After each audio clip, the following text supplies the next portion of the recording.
کیا آپ نے کبھی سوچا ہے وہ پہلا لمحہ کیسا تھا جب کائنات نے ایک نئی آواز سنی؟ نہ ستارے بدلے، نہ آسمان ہلا، مگر تاریخ وجود کا رخ ہمیشہ کے لیے بدل گیا۔ اندھیرا اور روشنی اپنی جگہ موجود تھے، فرشتے عبادت میں مشغول تھے، اور اچانک اللہ تعالیٰ کا ایک اعلان ہوا، ایسا اعلان جس نے فرشتوں کو ٹھہر کر سننے پر مجبور کر دیا، ایسا اعلان جس کے بعد سجدہ فرض ہوا اور انکار نے تکبر کی پہچان بنا دی۔ یہ کہانی ہے انسان کی تخلیق کی، حضرت آدم علیہ السلام کی اور پہلے الہی حکم کی۔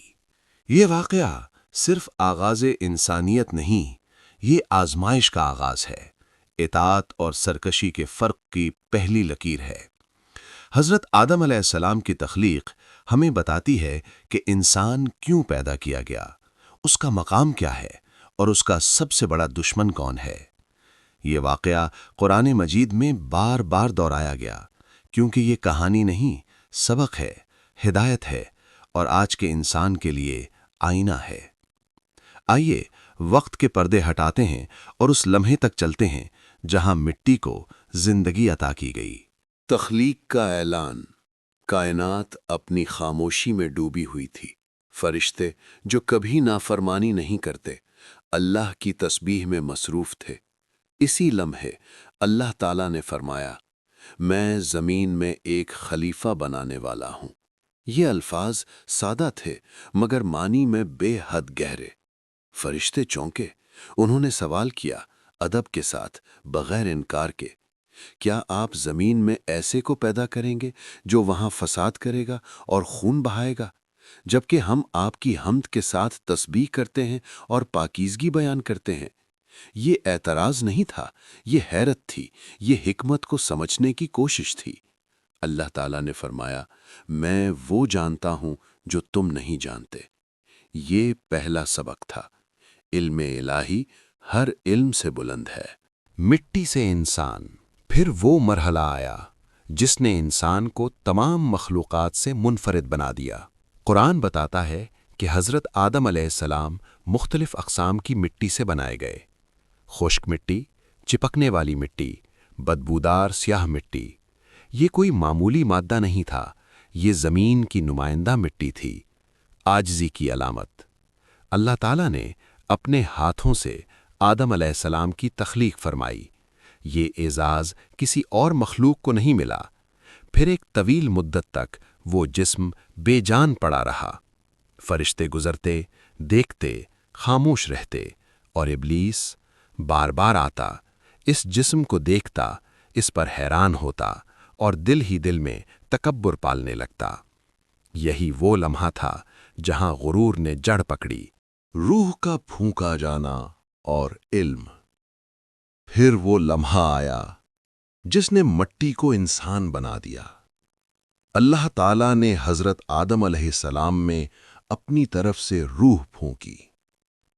اچانک آنکھیں کھل گئیں، سانس نے حرکت کی، اور انسان زندہ ہو گیا۔ یہ پہلا انسان تھا، پہلا نبی، پہلا خلیفہ۔ پھر اللہ تعالیٰ نے حضرت آدم علیہ السلام کو تمام اشیاء کے نام سکھائے، ایسا علم جو فرشتوں کو بھی نہ دیا گیا۔ پھر اللہ نے فرمایا، اگر تم سچے ہو تو ان چیزوں کے نام بتاؤ۔ فرشتوں نے کہا، ہمیں صرف وہی علم ہے جو تو نے ہمیں سکھایا۔ بے شک تو ہی سب کچھ جاننے والا، حکمت والا ہے۔ یہاں انسان کا مقام واضح ہو گیا، علم کی بنیاد پر۔ پہلا الہی حکم، پھر آیا وہ حکم جس نے تاریخ کو دو حصوں میں بانٹ دیا۔ اللہ تعالیٰ نے فرمایا، جب میں اسے مکمل کر دوں اور اس میں اپنی روح پھونک دوں تو تم سب اس کے سامنے سجدے میں گر جانا۔ یہ عبادت نہیں تھی، یہ اطاعت تھی، اللہ کے حکم کی تعمیل۔ فرشتوں نے بغیر لمحہ ضائع کیے سجدہ کیا، سب نے سوائے ایک کے، ابلیس۔ وہ کھڑا رہا، اکڑا ہوا، خاموش مگر متکبر۔ نکار، تکبر اور انجام۔ اللہ تعالیٰ نے پوچھا، اے ابلیس، کس چیز نے تجھے سجدہ کرنے سے روکا؟ ابلیس نے جواب دیا، میں اس سے بہتر ہوں، تو نے مجھے آگ سے پیدا کیا اور اسے مٹی سے۔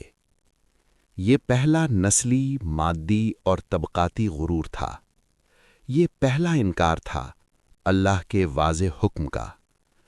اللہ تعالیٰ نے فرمایا، یہاں سے نکل جا، تو مردود ہے اور قیامت تک تجھ پر لعنت ہے۔ ابلیس نے مہلت مانگی اور مہلت دے دی گئی۔ پھر اس نے اعلان کیا، میں تیرے بندوں کو تیری سیدھی راہ سے بہکاؤں گا، آگے سے، پیچھے سے، دائیں سے، بائیں سے۔ اللہ تعالیٰ نے فرمایا، میرے سچے بندوں پر تیرا کوئی زور نہ ہوگا۔ یہاں جنگ شروع ہوئی، انسان اور شیطان کے درمیان۔ حضرت آدم علیہ السلام کی تخلیق ہمیں 3 بنیادی سبق دیتی ہے۔ پہلا سبق، عزت نسل سے نہیں اطاعت سے ملتی ہے۔ دوسرا سبق، علم انسان کا اصل سرمایہ ہے۔ تیسرا سبق، تکبر پہلی نافرمانی ہے اور ہر گناہ کی جڑ۔ آج کا انسان جب غرور کرتا ہے تو ابلیس کے راستے پر ہوتا ہے، اور جب جھک جاتا ہے تو آدم علیہ السلام کی سنت پر۔ یہ کہانی ماضی نہیں، یہ آج بھی زندہ ہے۔ سوال یہ ہے، ہم سجدہ کرنے والوں میں ہیں یا انکار کرنے والوں میں؟